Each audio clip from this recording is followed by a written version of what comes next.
Okay, so I'm gonna finish this landscape. However, if you go to the spreadsheet and have a look at the attributes, you can see we have like a bunch of attributes.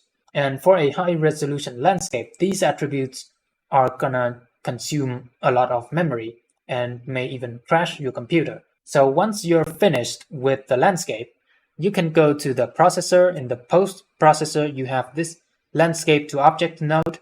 You drop it in like so, and it's gonna get rid of all the unnecessary attributes. However, after this node, the data coming out of this slot will be a regular object. It will no longer be considered a landscape object. And a lot of World Blender nodes, let's say the displacement nodes, will no longer work on this object. So if you want to displace your landscape or do something else, you have to do that before the landscape to object node, with the exception of the post processor nodes. These nodes can be used after the landscape to object node. Okay, all the other nodes within this landscape node section require the landscape before this node. Okay. Anyway, let's have a look at this landscape to object node itself. We have this default land material. You can set another material if you want. Let's say I have a material here. I can set this material like that. And by default, we have shade smooth. It's gonna use the shade smooth option for the landscape.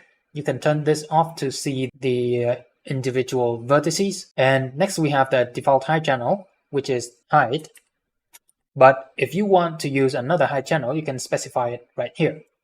And next we have this generate convexity parameter. If you turn this off, then this node will run very quickly.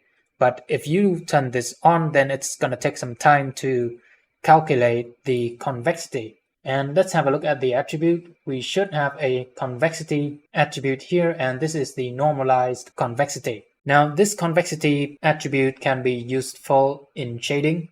So anyway, let's not do the material just yet. So I'm gonna turn off the convexity. Next, we have the water option. We can generate the water mesh. If your landscape has water, it's gonna generate the water mesh for you.